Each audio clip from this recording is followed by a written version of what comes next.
with Are You Blind, Ref? Are You Blind, Ref? Alan Rees-Bevan.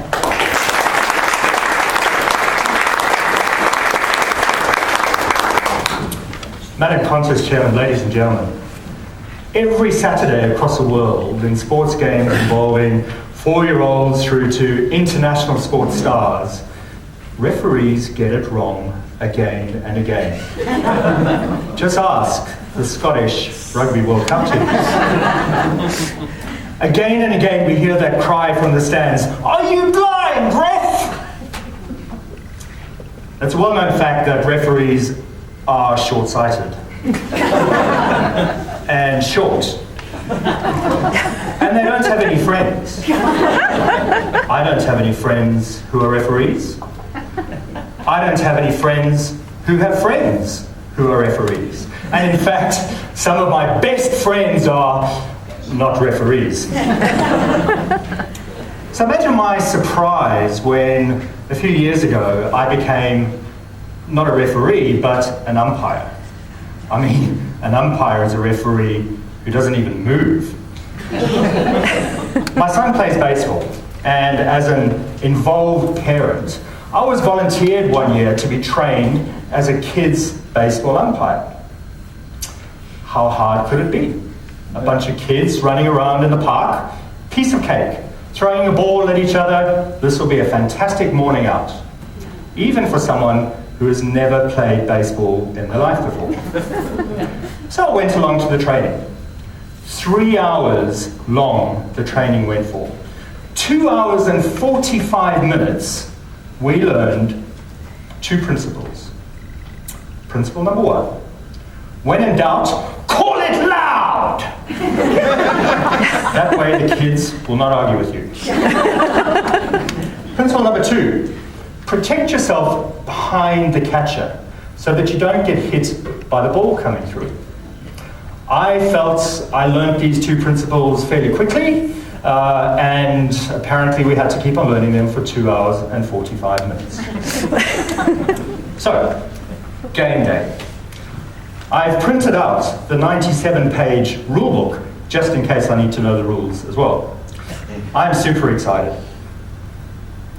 I arrive at the ballpark and the 9-year-olds are super excited. My son is super worried. My loving and devoted wife, who stands by me through thick and thin, is off having elective surgery somewhere. Anything to miss the game. I realise that I can't stall the beginning of the game anymore because people are starting to get interested in actually playing the game. So, we kick it off. Play ball, batter up. I remember principle number 2. And I prepared to crouch down behind the catcher in order to protect myself. I'm 6'4".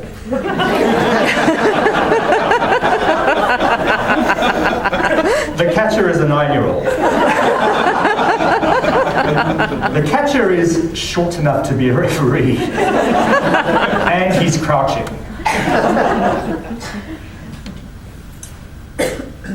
A little too late, I also realised that I'm wearing the wrong trousers for the job.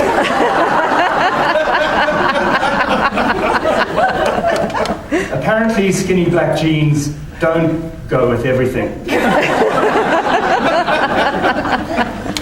I crouch down behind the catcher and I look up to the pitcher. The pitcher looks like a 16-year-old. He's definitely tall enough to be an umpire. He glares down at the batter and by extension me. He winds up and he lets fly. I'm so protected that I can't actually see where the ball is going. So I move slightly out of protective range and I get hit in the third base.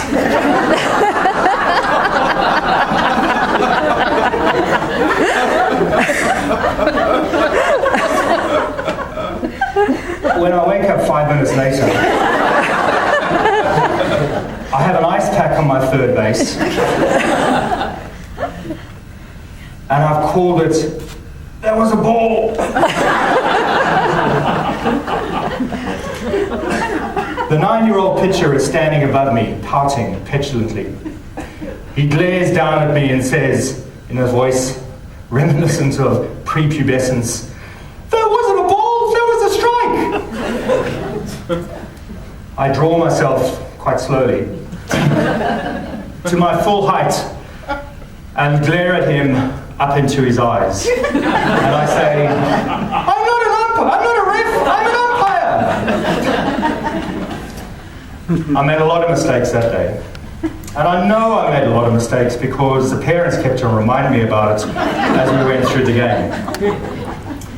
And later on, as I was lying on my couch and thinking through the day and nursing my bruised ego, I realized that, I've walked on fire. I've watched surgeons operate on my arm. I've even watched my wife give birth. But umpiring that game that day was the hardest thing I had ever done. Late last night, I got an email. My son has switched to cricket, and they're looking for involved parents to be on. I remember principle number 1, and in clear voice and big caps and bold letters, I reply back, "No ball!"